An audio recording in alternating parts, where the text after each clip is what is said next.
The house was exceptionally silent that afternoon, the kind of stillness that makes you aware of the soft buzz of appliances or the far-off singing of birds outside the window.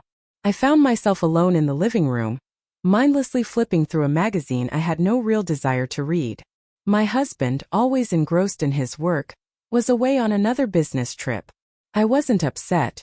This had become a regular occurrence. However, the lingering emptiness felt more pronounced than usual. I glanced at my phone, hoping for a message or a call, but there was nothing. The quiet underscored how predictable my life had grown, how routine had encased me like an unseen barrier. I loved my husband, or so I told myself, but over the years something had changed. Passion had dwindled into comfort, and comfort had gradually morphed into complacency. The sound of a car door shutting snapped me out of my reverie. I peeked through the window to see my nephew, Ethan, approaching the house. He was my husband's younger brother's son, though he felt more like a distant cousin due to our small age gap. In his early 20s, Ethan exuded confidence and possessed a charisma that effortlessly attracted people. I opened the door before he could knock. "Hey Ethan, what brings you here?" I asked, hiding my surprise with a smile. He beamed. "Uncle asked me to pick up some documents he left. Hope it's not a bad time." "Not at all, come in," I replied, stepping aside as he entered. I couldn't help but notice how smoothly he moved and the vibrant energy he brought into the room. He threw his bag onto the couch and glanced around. "Nice place as always. You've got great taste down." I chuckled, dismissing the compliment. "Flattery won't get you out of trouble. What documents are you after?" He shrugged.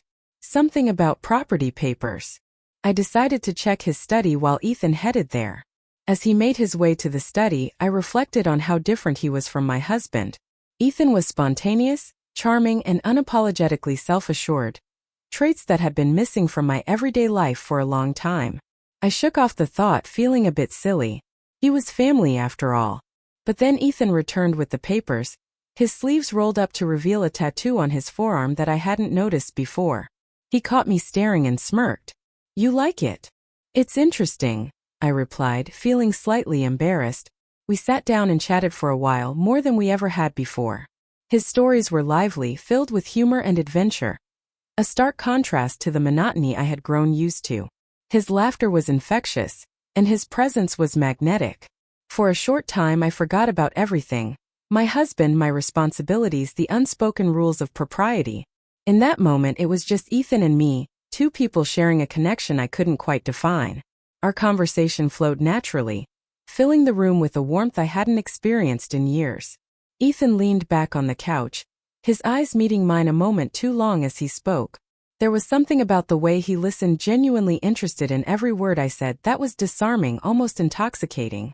At one point, he reached for the glass of water I had placed on the coffee table, and our hands accidentally touched. The contact was brief but left a lingering sensation in my mind. I instinctively pulled back, laughing it off, but I could feel the heat rising in my cheeks. "Are you okay?" Ethan asked, his tone casual but his eyes searching mine. "Of course," I said quickly, standing up to create some distance. "It's just warm in here, that's all." I walked to the kitchen, busily engaging in something without any real purpose. I could sense his presence even from across the room, a subtle tension building that neither of us addressed. When I turned back, he was standing in the doorway, leaning against the frame with that same effortless confidence. "You seem different today," he remarked, his voice softer now. "Different how?" I tried to sound indifferent. "I don't know, maybe more alive." His words caught me off guard, and for a moment, I was at a loss for how to respond. There was a sincerity in his tone that made it hard to dismiss as mere flattery. I felt seen in a way I hadn't felt in a long time, and it frightened me. "Ethan, you should probably go soon," I said, finally avoiding his gaze. "Why?" he asked, stepping closer. "Am I making you uncomfortable?" "No, it's not that," I quickly replied. "Just..." He pressed his eyes into mine, and I didn't have an answer. Or maybe I did, but I couldn't bring myself to voice it. The air between us felt charged, heavy with unspoken words and unacknowledged feelings. He was standing too close now, and I could feel my resolve weakening. "This isn't right," I whispered to myself more than to him. "I know," he said, his voice low and steady, But doesn't it feel right? I looked up at him, my heart racing in my chest. For a moment, the rest of the world faded away. It was just the two of us, suspended in a moment that felt both impossible and inevitable. He reached out, his hand brushing against mine, and I didn't pull away.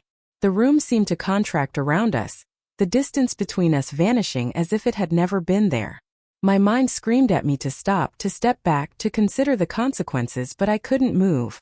Just as the tension peaked, the sound of the front door opening shattered the moment. My heart leapt into my throat as Ethan and I quickly separated, both turning toward the noise. 3:37, my nephew, Jake, stood in the doorway, his expression a mix of confusion and suspicion. "Hey Jake," he said slowly, his eyes darting between us. "Am I interrupting something?" "No, of course not," I replied, forcing a laugh that felt hollow even to me. Ethan was about to leave. "Yeah, I was just grabbing some papers for Aunt," he said, addressing Jake with a casual grin. Jake raised an eyebrow, clearly not convinced. "Well, I guess it's good timing then. Uncle asked me to stop by and pick up the same papers." My stomach churned as I realized Ethan's excuse had been exposed. Jake's presence was a stark reminder of the line I had nearly crossed, and shame washed over me like a wave. "I think there's been a misunderstanding," I said quickly, desperate to regain control of the situation. "Ethan already has the documents. You don't need to be here." Jake didn't move, his eyes narrowing slightly. "Funny, he didn't mention you'd be here." Ethan shrugged, his easy demeanor unchanged. "I didn't think it mattered. Aunt and I were just catching up, nothing more." The words hung in the air, seemingly harmless on the surface but loaded with unspoken meaning. Jake seemed to sense it, his gaze lingering on me for a moment longer than was comfortable.